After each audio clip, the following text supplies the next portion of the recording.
राष्ट्रीय समाज पक्षाचे प्रदेश अध्यक्ष काशीनाथ नाना शेवते आपल्या बरोबर आहेत. आपण त्यांच्याशी बातचीत करणार आहोत. नमस्कार. नमस्कार. काल तुमची पहिली यादी जाहीर झाली.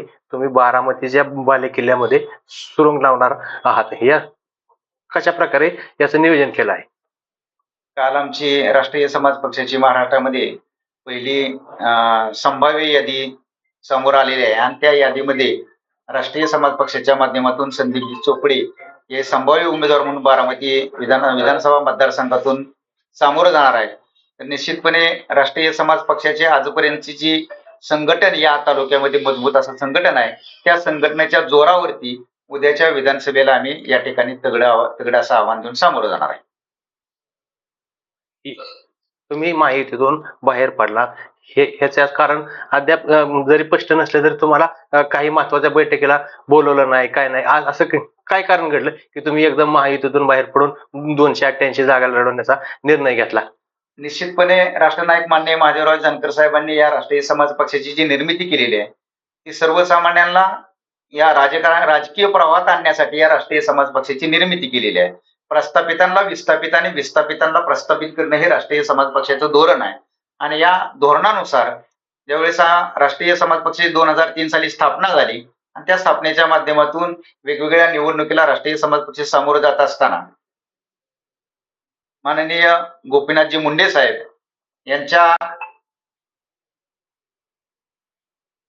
यांच्यामुळं राष्ट्रीय समाज पक्ष जानकर साहेब महायुतीशी जोडले गेले आणि निश्चितपणे गोपीनाथ मुंडे जोपर्यंत होते तोपर्यंत चांगल्या पद्धतीनं राष्ट्रीय समाज पक्षाला न्याय मिळाला. पण त्यांच्या पश्चात ज्या पद्धतीनं राष्ट्रीय समाज पक्षाला बीजेपी कडून वागणूक मिळाली, म्हणजे ज्या काय जागा असतील त्या जागा सोडत असताना त्या ठिकाणी जागा आमची उमेदवार त्यांची, म्हणजे अशा काही परिस्थिती निर्माण झाली आणि ज्या पद्धतीने ज्या ठिकाणी आमचं राष्ट्रीय समाज पक्षाचं काम किंवा कार्यकर्त्यांची फळी किंवा मतदार मोठ्या प्रमाणात आहे त्या जागा न सोडणं, इतर जागा सोडणं, अशा काही गोष्टी घडल्या आणि त्या गोष्टी घडत असताना सुद्धा तरी राष्ट्रीय समाज पक्ष माहिती बरोबर राहिला. परंतु ज्या काही वेगवेगळ्या माध्यमातून महाराष्ट्राच्या विकासाच्या दृष्टिकोनातून ज्या बैठकी असतील किंवा ज्या काही आघाडीच्या विचाराच्या बैठकी असतील या बैठकीला माहितीच्या बैठकीला तसं पाहिलं तर विश्वासात कधी घेतलं गेलं नाही आणि जो सत्तेमध्ये जो वाटा द्यायचं जे निश्चित केलं होतं तोही वाटा माहितीच्या माध्यमातून राष्ट्रीय समाज पक्षाला मिळाला नाही. या सगळ्या गोष्टी असून सुद्धा तरीही राष्ट्रनायक माननीय महादेवराव जानकर साहेबांनी माहितीला जोडून राहण्याचं ठरवलं.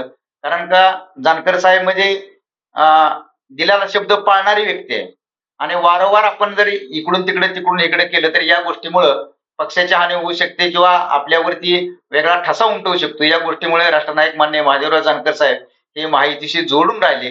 पण निश्चितपणे आता कालची जी चर्चा झाली माहितीची त्याच्यामध्ये महायुतीनं आम्हाला त्या बैठकीला बोलवलं नाही आणि महायुतीचे जे घटक पक्ष आहेत त्यांना काही जागेंच्या विषयी कोणतीही चर्चा नाही. महायुती फक्त म्हणायचं आणि 3च पक्षाची फक्त चर्चा होणार.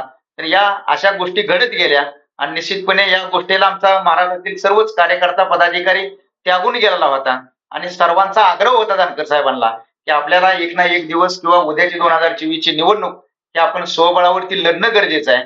आणि आता आमचा 29 ऑगस्ट 2024 ला जो पक्षाचा वर्धापन दिन झाला त्या वर्धापन दिनामध्ये राष्ट्रनायक माननीय महादेवराव जानकर साहेब यांनी घोषणा केली की येणारी 2024 ची विधानसभा ही राष्ट्रीय समाज पक्ष 288 जागा लढवणार आणि स्वतंत्र सामोरं जाणार. गेल्या वेळेस तुमची दौंडमध्ये घोर फसवणूक झाली, त्या फसवणुकीचा बदला तुम्ही आता विजयाच्या स्वरूपातून घेणार आहे का? निश्चित आता कोणत्याही परिस्थितीमध्ये दौंडमध्ये आमचा उमेदवार विजयीच होणार आणि त्याबरोबर बारामती विधानसभा मतदारसंघात सुद्धा राष्ट्रीय समाज पक्षाचा उमेदवार हा विजयीच होणार आहे. धनगर आरक्षणाचा मुद्दा काही गेल्या दिवसापासून गाजत आहे, मात्र तुम्ही पण काही दिवस सत्तेमध्ये होतात, तुमच्याकडून देखील त्याच्यावर काही ठोस असा निर्णय घेता आला नाही. याचं तुम्ही लोकांना आता प्रचारात काय प्रत्युत्तर देणार आहात? निश्चितपणे आरक्षणाचा मुद्दा जे आहे जानकर साहेबांची सुरुवातीपासूनची भूमिका आहे, जोपर्यंत सत्तेमध्ये तुमचा विचार किंवा तुमचा विषय मांडणारी माणसं निर्माण जास्ती संख्येने जाणार नाहीत आणि त्या मांडलेल्या विषयाला पाठिंबा देणारी माणसं जोपर्यंत जास्त तुमची निर्माण होणार नाहीत तोपर्यंत तुमचं कुठलेही असले जटिल प्रश्न सुटणार नाहीत. त्याच्यासाठी या राष्ट्रीय समाज पक्षाची निर्मिती केलेली आहे आणि जोपर्यंत या राष्ट्रीय समाज पक्षाच्या माध्यमातून या विचाराची माणसं जोपर्यंत त्या सभागृहामध्ये जात नाहीत तोपर्यंत हे असे आरक्षणाचे प्रश्न सुटणं आणि त्याच्यावरती मार्ग निघणं ही अतिशय अवघड अशी गोष्ट आहे. गेल्या लोकसभेला महादेव जानकर साहेबांचा बारामती मध्ये थोड्या मताने पराभव झाला. यावेळी काय परिस्थिती असेल असं तुम्हाला वाटतं? निश्चितपणे पाठीमागच्या वेळेस जो इथला मतदार होता, जो शेतकरी, वंचित घटक असेल किंवा शेतमजूर असेल किंवा कामगार असेल, या मतदाराला आत्मविश्वास वाटत नव्हता की जानकर साहेब इतक्या मताधिक्यापर्यंत पोहोचतील. पण त्या निवडणुकीमध्ये सर्वच मतदारांना अतिशय मोठा, जे काही मतदारांनी काय नाही बाबा जानकर साहेब निवडून येणार नाहीत, आपलं मतदान वाया जाईल अशी भूमिका घेऊन जे पवार फॅमिलीसाठी मतदानाचा उपयोग केला, त्या मतदारांचा अतिशय मोठा आता आत्मविश्वास वाढलेला आहे. आणि त्यांना म्हणजे या ठिकाणी राष्ट्रनायक माननीय माधवराव जानकर साहेबांचा राष्ट्रीय समाज पक्षाचा उमेदवार 100% निवडून येऊ शकतो, ही मतदारांच्या सुद्धा मनामध्ये खात्री झालेली आहे. आणि त्याच्यामुळं उद्याच्या 2024च्या निवडणुकीमध्ये त्याचा फायदा आम्हाला अतिशय चांगला मोठा होणार आहे. आणि त्या बळावरती, त्या जोरावरती 100% आमचा उमेदवार या ठिकाणचा विजय होईल. एकूणच बारामती मधील मतदारांचा आत्मविश्वास वाढला आहे आणि या आत्मविश्वासाच्या जोरावर आम्ही बारामतीची जागा जिंकू असे सांगितले. मंगेश केसरे, साम टीव्ही न्यूज, बारामती.